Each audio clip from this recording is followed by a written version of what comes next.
అందరికీ నమస్తే। ఈ రోజు వీడియోలో మనం సొరకాయ రోటి పచ్చడి నేర్చుకుందామండి। ఈ రెసిపీ మా నాన్నమ్మ చేస్తుందన్నమాట। చాలా బాగుంటుంది। అన్నంలోకి రోటి చపాతీలోకి సూపర్ కాంబినేషన్। మీరు తప్పకుండా ట్రై చేయండి। దీనికోసం మనం 1/2 కేజీ సొరకాయ తీసుకొని శుభ్రంగా కడిగి చెక్కు తీసేసి చిన్న ముక్కలుగా కట్ చేసి పెట్టుకోవాలి। ఇప్పుడు ఒక కడాయిలో 4 టేబుల్ స్పూన్ల తెల్ల నువ్వులు వేసుకొని డ్రై రోస్ట్ చేసుకోవాలి। ఇవి లో ఫ్లేమ్లో పెట్టుకొని వేయించుకోవాలి, ఎందుకంటే తొందరగా మాడిపోతాయి అన్నమాట। ఇవి మంచి స్మెల్ రాగానే ఒక గిన్నెలోకి తీసి పక్కన పెట్టుకోవాలి।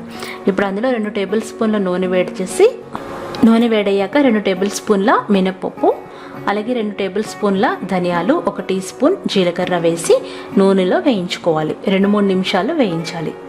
అవి వేగిన తర్వాత 10 వరకు పచ్చిమిరపకాయలు తీసుకొని వేయించుకోవాలి।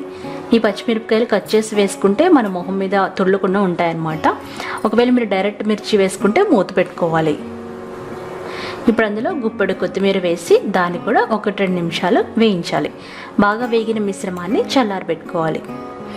ఇప్పుడు మరొక 2 టేబుల్ స్పూన్ల నూనె వేడి చేసి అందులో మనం కట్ చేసి పెట్టుకున్న సొరకాయ ముక్కలు వేసుకొని 1/2 టీ స్పూన్ పసుపు వేసి చక్కగా వేపుకోవాలి।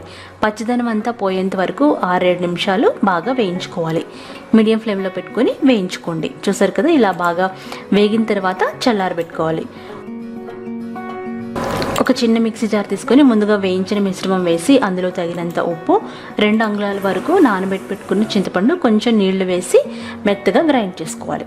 ఆ తర్వాత మనం ఆల్రెడీ వేయించి పక్కన పెట్టుకున్న ఆనపకాయ ముక్కలు వేసుకొని బరకగా గ్రైండ్ చేసుకోవాలి। ఆనపకాయ ముక్కలు సొరకాయ అంటారండి, 2 ఒకటే అన్నమాట।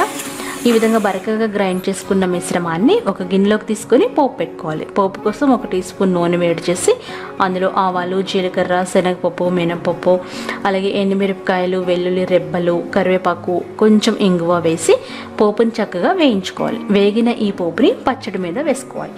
యాక్చువల్గా ఈ పచ్చడి రోట్లో నూరితే సూపర్ టేస్టీ ఉంటుందండి, కానీ రోల్ లేదనమాట నా దగ్గర। రోలు ఉన్న వాళ్ళు మాత్రం ఖచ్చితంగా రోట్లో నూరుకోండి। అంతేనండి, నేను ఇక్కడ వేడి అన్నంతో కొంచెం నెయ్యి వేసి సర్వ్ చేస్తున్నాను। సూపర్ టేస్టీగా ఉంటుందండి। ఆ రోటీలోకి, బ్రేక్ఫాస్ట్లో కూడా చాలా బాగుంటుంది। ఈ రెసిపీ మీరు తప్పకుండా ట్రై చేసి మీకు నచ్చినట్లయితే మీ ఫ్రెండ్స్కి, ఫ్యామిలీకి ఫార్వర్డ్ చేయండి। అలాగే ఈ రెసిపీ నచ్చితే లైక్ చేయండి, షేర్ చేయండి, కామెంట్ చేయండి। నా ఛానల్ని సబ్స్క్రైబ్ చేసుకోండి।